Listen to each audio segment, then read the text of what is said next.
जगाधरी विधानसभा के हनुमान गेट पर मैं पहुंची हूं, जहां पर जगाधरी के बीजेपी प्रत्याशी कंवरपाल गुर्जर यहां पर पहुंचे हैं, जो जनसंपर्क अभियान करते नजर आ रहे हैं। और इस बार हरियाणा के अंदर भारतीय जनता पार्टी घर घर में कमल का फूल खिलाने के मिशन को आगे की ओर बढ़ाते नजर आ रही है। लेकिन देखते हैं क्या हरियाणा के राजनीति में तीसरी बार भारतीय जनता पार्टी क्या हैट्रिक बना पाएगी, क्या तीसरी बार इतिहास दोहरा पाएगी, क्या तीसरी बार हरियाणा की राजनीति में कमल का फूल खिला पाएगी। लेकिन इस बार हरियाणा की राजनीति में एक बहुत बड़ा जो बदलाव है, जनता का मानना है कि वो देखने को मिलेगा, किसका इतिहास दोहराएगा और किसका वक्त बदलेगा। कंवरपाल गुर्जर हनुमान गेट पर पहुंचे हैं एक जनसभा को संबोधित करने के लिए। आइए कंवरपाल गुर्जर से भी इस इलेक्शन के चलते बातचीत करने का प्रयास करेंगे। तो चलिए देखते हैं जगाधरी विधानसभा के हनुमान गेट से आज की ये खास खबर कि ये कर सका। अब यो कुछ कहे तो पता बात दूसरी, यो तो हर चीज में खिलाफ। हमने अभी सर्जिकल स्ट्राइक करा, 2 बार कार्रवाई करी पाकिस्तान को। यो लगा कहने जी प्रूफ दे दो। अच्छा भाई कोई बरात लेगा जा रहे थे माम, भाई डीजे लगा रखा था, नाश्ते जा रहे थे, सर्जिकल स्ट्राइक कर दे, वो तो चुपचाप का काम था भाई। बिल्कुल अंधेरे में गाड़ देंगे मुझे, बोले अपने इससे सिखा जाएगा, अपना कर अपना काम, क्यों नहीं चला तो नहीं सकता। तो ऐसे ही कांग्रेस भी राहुल गांधी पे चला गई। और राहुल गांधी क्या कह रहा कि मैं सनातन को खत्म करूंगा, मैं भाई हिंदुत्व को खत्म करूंगा। हिंदू जो है आतंकवादी है, हिंदू भगवा जो है वो आतंक फैला रहा। तो अब आप सोच सका कि किस सोच ने लेकर आगे जाने। अभी क्या कहा उसने कि हमारी सरकार बढ़ गई तो मैं धारा 370 दोबारा फिर लगाऊंगा।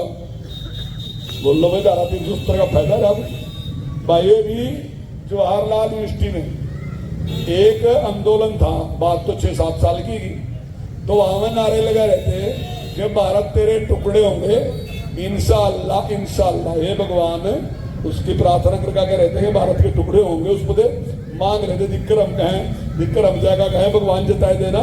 तो वह कह रहे थे ये भगवान इसके टुकड़े कर दे भारत के, और खुदा ने चाहा तो होंगे। तो वह कह रहे थे कि भारत तेरे टुकड़े होंगे इंशाअल्लाह इंशाअल्लाह। ये साहब जी जाएगा वहां उनके लिए सेल्फी खिंचवाएगा और उनके पक्ष में बयान देगा है। तो भाई जो कि भारत के टुकड़े करवाने वालों के लोग खड़ा, उसको भारत में वोट लेने का अधिकार है। तो भाइयों इसका फैसला हमने करना, जब वोट पड़ा तभी वो फैसला हो सका। भाइयों पहले था तलवारों का मामला, पहले था डंडे का मामला, उसके लिए फैसला होता। ये कहीं किसी के लिए लड़ना नहीं, किसी का गला नहीं पकड़ना, किसी के लिए बहस नहीं करनी। बस जिस दिन जाना उस दिन इरादा करके बटन दाबना बस, और बटन दबे नहीं। और जैसे उनके की टी लिगड़ी नहीं रिंगली, टी लिगड़ का अपने आप आ जाएगी। जो उनसे कहना भारत तेरे टुकड़े होंगे, उनकी टी 1 मिनट में यही करो। नहीं हमें कर लो तो प्लीज, सिर्फ 2 मिनट ज्यादा लगे। चलो क्या इतने चौदह आया। सर बीजेपी पार्टी तीसरी बार हरियाणा की राजनीति में कमल का फूल खिलाने का प्रयास कर रही है, और इस बार क्या लगता है सर, क्योंकि जनता के बीच में जा रहे हैं, जनता का मानना है कि हरियाणा के अंदर इस बार एक तरफा लहर है और वो लहर कांग्रेस की है। ऐसे में बीजेपी के सामने बहुत बड़ी बड़ी मुश्किलें भी आ रही हैं, शायद जनता मान रही है ऐसा। इस पर आप जनता को किस तरह से अपने पक्ष में करने वाले हैं? देखिए, लोगों में एक धारणा होती है, वो धारणा होती है एंटी इनकम्पेंसी, कि भाई अगर 10 साल सरकार रहेगी तो लोग नाराज हो जाएंगे, बदल जाएंगे। पर मेरी समझ नहीं आता नाराज क्यों होंगे, जब हम लोगों के बीच में बैठे, लोगों का हम काम कर रहे, लोगों का हम सम्मान कर रहे, कोई काम में हमने कमी छोड़ने की। तो कंटिन्यू कमेंसी वोटां बढ़ेंगी, घटती नहीं है। मैं दावे के साथ कह रहा, जिस दिन इलेक्शन हो जाएगा उसके बाद चेक कर लियो, वोटें बढ़ेंगी, घटती नहीं है। पिछली बारी हमारी 3% वोट बढ़ी थी, अब की बारी हमारी वोट बढ़ेगी, आप देख लियो।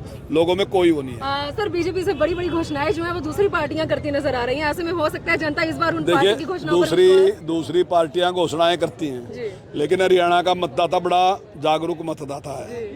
और उन्होंने ये भी घोषणा करी थी कि 24 घंटे बिजली देंगे, दी तो नहीं गई। बहुत घोषणाएं उन्हें करी, उन्हें कोई घोषणाएं पे वो खरे नहीं उतरे। लेकिन बीजेपी ने आज तक जो भी घोषणा करी, बीजेपी उस पर खरी उतरी। चाहे 24 घंटे बिजली देने की बात है, चाहे गली नाली बनाने की बात है, चाहे हॉस्पिटल खोलने की बात है, चाहे ITI खोलने की बात है, चाहे और अन्य काम करने की बात है, वो सारे के सारे काम करे। और चाहे पेंशन की बात है, उन्होंने 10 साल में 300 बढ़ाई, हमने 10 साल में 2300 बढ़ाई। और हम जो भी आज कह रहे हैं, अगर हमने कहा कि महिलाओं को 2100 रुपये देंगे तो हम देंगे, हम हिमाचल की तरह नहीं है। और हमने जितने काम करे आप देख रहे, लेकिन उसके बावजूद भी जिनकी सबसे अच्छी आर्थिक हालत है उनमें हरियाणा एक है।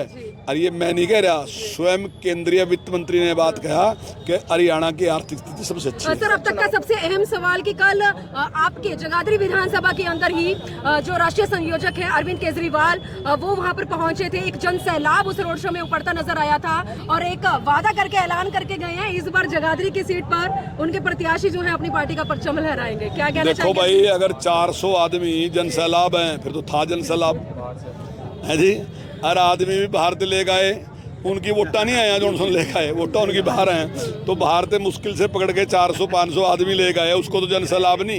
ये भी मैंने नॉमिनेशन भरा था, उस दिन थे आप, उसने कहा जन सैलाब, और जिस दिन यहाँ करूंगा उस दिन पता चल जाएगा जन सैलाब क्या हो। हमारे चैनल के जरिए यमुनानगर और जगाधरी के लोगों से क्या अपील करना चाहेंगे वहाँ पहुँचने को लेकर? देखिए, मैं तो यही कहूँगा कि ज़्यादा से ज़्यादा संख्या में वहाँ पहुँचना चाहिए। एक ऐसा व्यक्ति जिसने एक दिशा दी, चाह पित्तों ही धारा 370 खत्म कर दी, जिसने कहें तो कोई नहीं खत्म कर सकता।